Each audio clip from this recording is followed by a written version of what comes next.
Are there any quarters in the America the Beautiful and statehood quarters that are hard to find? Are there any of them that are rare in terms of mintage number? Do they have a low mintage? Any of them? We're going to talk about that in just a second.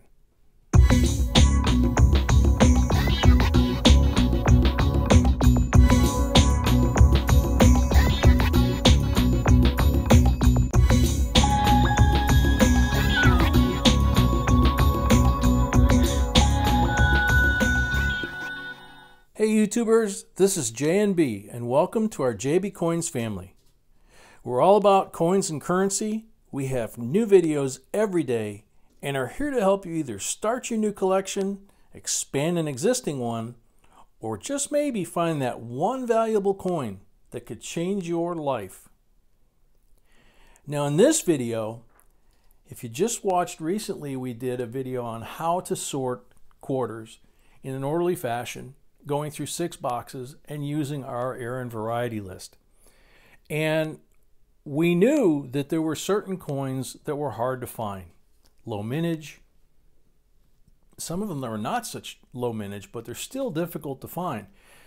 Up to this point, we've only talked about 2009. Anything 2009, with the exception of the pennies, is pretty hard to find, especially the nickels. But we found 2009 Guam that was nicer than what we had, so that's going to be replaced. 2009 American Samoa, so nicer than ours, it'll be replaced. And a 2009 P Puerto Rico, nicer than ours, it'll be replaced. But we also found about 1/3 of a tube of Puerto Ricos that were worth keeping. Couldn't throw them back. They're just too nice. Going to give you some numbers real quick because it'll be an eye-opener for you. The normal mintage for quarters is usually 500 or 600 million P, 500, 600 million D, sometimes as much as 1 billion out of each mint. But starting with 2009, they dropped off sharply. The DC, 83 million from Philadelphia, 88 million from Denver. Still fairly high, but under 100. Puerto Rico, 53.2 Philadelphia, 86 Denver. So again, still relatively a little bit high.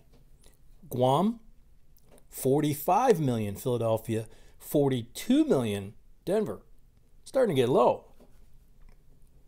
U.S. Virgin Islands, which you don't see here because we didn't find any, 41 million, either mint.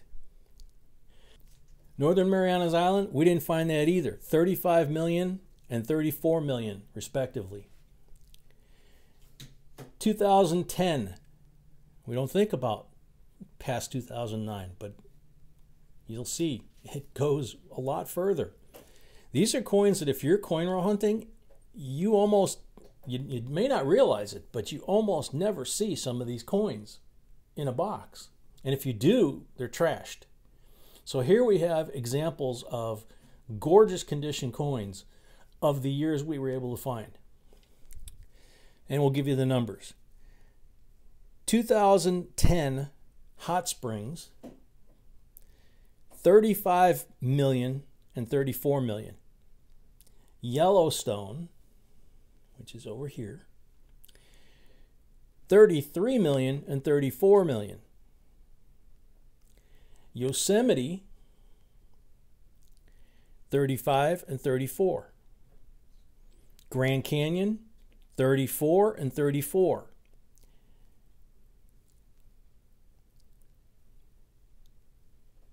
I got one coin out of order here, guys. Oh, there it is. In 2010, Mount Hood, 34 and 34. Now, even though a couple of these are 34s, that Mount Hood is really, really hard to find. So is the Hot Springs. But really all 5 of these are difficult to find at all, and especially in this kind of condition. 2011 we move on to Gettysburg. Gettysburg is 30.8 and 30.4 million. Glacier, which is over here, Glacier's over here, 30.4 and 31.2 million.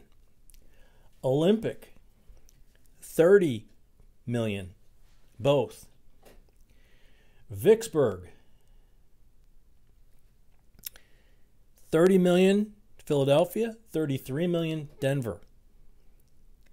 And Chickasaw,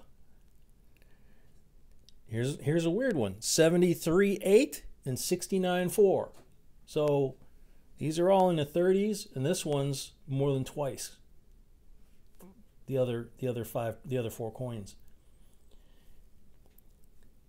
Then you go to 2012, and you think 2012 is 3 years after the crash of '08. Why would it still make the coins hard to find? Well, a lot of different things came into play in 2012. If you try and get a mint set from 2012, you're going to spend about $200. Okay? There are several coins that are very valuable and very hard to find, and among them are these quarters. So, El Yunque, with the parrot on it, 25 and 25. Chaco Culture, 22 and 22. Acadia, this is the lowest of all of them on the Denver side, 24.8 from Philadelphia and only 21.6 from Denver. Then Hawaii, that's a really hard one to find. Again, you can find them every once in a while, but usually they're trashed. And it's really hard with all of this lava sprouting out of the top of the volcano. It's really hard sometimes to tell whether or not it's part of the lava or whether it's been damaged or whether it's a double die. But that is 46.2 and 78.6. So you can see the numbers, again, twice as much, but it's still hard to find. Then down here,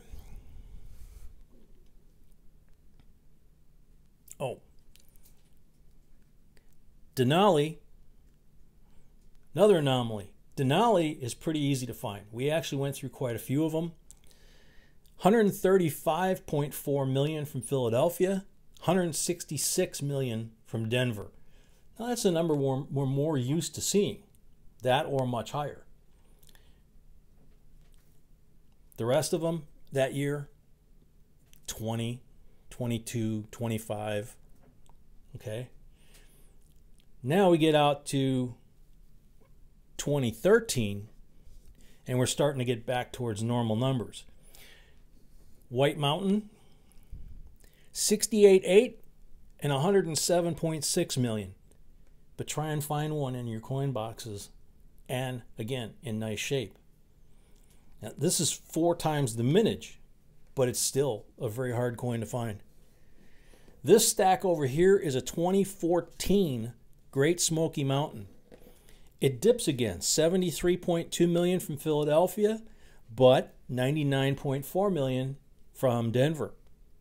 And then the Blue Ridge quarter that came out the next year, 325 million from Philadelphia, 505.2 million from Denver. So you can see after this, they went back to normal production. They spiked. But this coin right here, Acadia, is the lowest mintage of all the quarters from 1999 till now at only 21.6 million coins. So you can find them. These came out of the box. Everything you see here came out of the boxes. But, and some we had multiples, and we went through and checked and kept the best. And some, the ones that we didn't keep had damage on them. But if you find them and they're in nice condition, put them away. Even if you have one, put them away, because there's not that many. If you think about it, if you go out and buy a P&D roll of Acadia, You've got 40 coins. There's 21 million that were made. They've been heavily circulated. The numbers eventually are going to get really low of uncirculated condition Acadias. You get a couple of rolls and put them away, all of a sudden you're sitting on a large percentage of uncirculated coins. Now, it's a long-term thing, obviously, but think about all the coins that we buy at coin sales, coin stores, auctions, that we're paying way more than face value. We show you them in videos all the time. Imagine, we always say, imagine if we would have just put those away. Well, get in the habit. Put them away. You don't have to just do it with new issue that's out now. You can do it with coins that you can find coin roll hunting or in your change sometimes that you can put away and do it in an organized fashion. We will mark these rolls like we do all of them, and they will go in our box of quarters that are full of quarter tubes. And over time, you will grow a stack of collectible coins, just like you're growing a stack of silver or gold or whatever else you might be stacking. So you're building your collection, you're building the future, and you have stuff to hand down the road. So hopefully you guys found this interesting and informative. Obviously, you can still buy some of these. We went out and bought several of these in mint rolls, but be prepared to pay anywhere from $20 to $30 a piece. And here you can see we got Acadia. We got the Acadia D, the really rare one. So right there is over $100. Okay, so they can be bought, but we weren't able to get P&D on all of the coins that we've been trying to get on in rolls like that. And there are some sets of P&D that are in places like eBay and other auction sites, but a P&D set that normally costs you $30, $35 from the mint new in the box are going $50, $60, $80, $100 for $20 face, and they're only 10 years old. So again, just develop the habit of putting these things away. Okay? So hopefully you found this helpful. Give you a tip, let you know what's low mintage, what down the road is going to be highly collectible that you can still get now in this condition for face if you just know to look for them. So thank you for watching. Thank you for becoming members. Please remember to like, share, subscribe, hit that little bell so you get notified when we do a video or live stream, and see you in the next one.